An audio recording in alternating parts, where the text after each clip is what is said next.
U.S. economy, good, bad, indifferent? Does it stink? What do you think, Krista?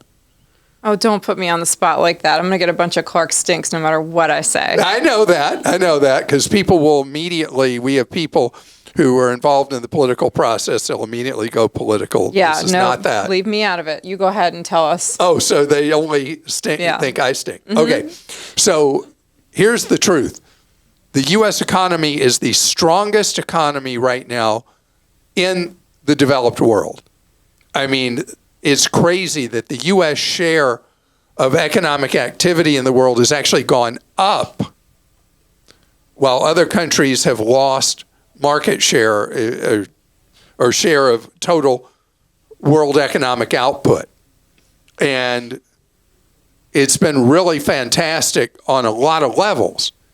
You see what's happened with our extremely low unemployment numbers versus a lot of other places in the world, our economic growth versus other countries in the world.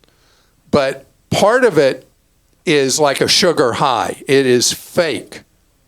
And the fakeness is based on the enormous budget deficits that the U.S. has been running year after year after year, and exceedingly strong over the last 7 years.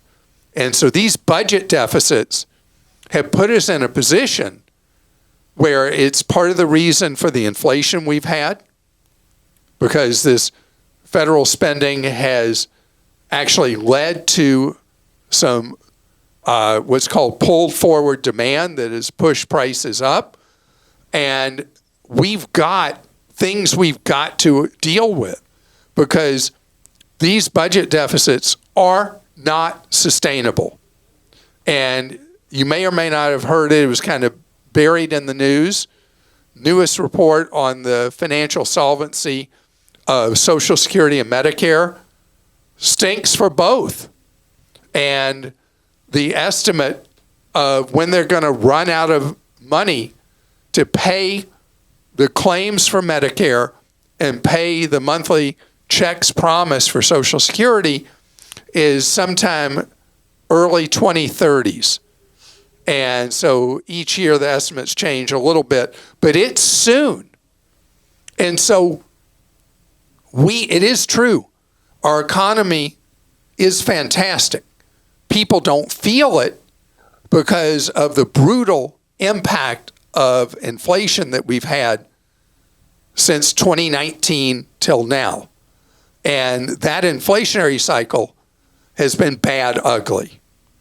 And the Federal Reserve has still not been able to get inflation down to its target of 2%. Last 6 months, it was 2.98%. Recently, it's been running over 3% again. This is not okay.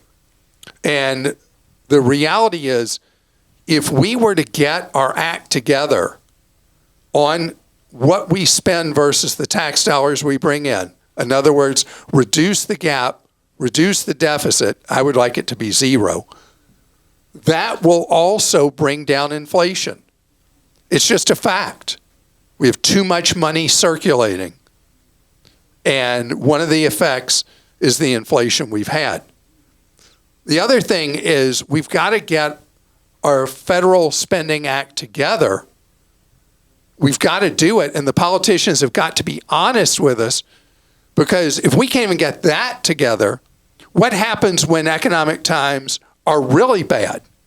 Which even if they feel bad to you, let me tell you, they're not when you look at historical numbers. But when they are bad, tax collections go down, spending goes up, the deficit gets even wider. How are we going to fund that? And how are we going to deal with this gap in Social Security and Medicare? It's going to require discipline on our part as a country. And it will require us to look at choices that politicians are afraid to say. In the case of Social Security and Medicare, we're going to have more dollars coming in, i.e., that word nobody wants to hear, tax. We're going to have more in order to fund the raw numbers of people who are receiving Medicare and Social Security. You're not going to hear this at all through this election cycle because it doesn't matter what party a politician is a member of. Nobody wants to talk about the truth about the gap in the amount of money we're bringing in for Medicare and Social Security and the promises of what we're paying. So if you want us to have a sound functioning economic system, it requires that we pay our bills, and we're not right now. So I could get elected to nothing because I just told you what no one wants to hear, and that is we either have to reduce the benefits we pay or raise the taxes we collect or a combination of the two in order to be able to properly fulfill the promises that we collectively have made to each other for Medicare and Social Security. Fact. I will hear it on Clark Stinks, won't I, Krista? You will. I've already got some ones from the last time you talked about it saved up.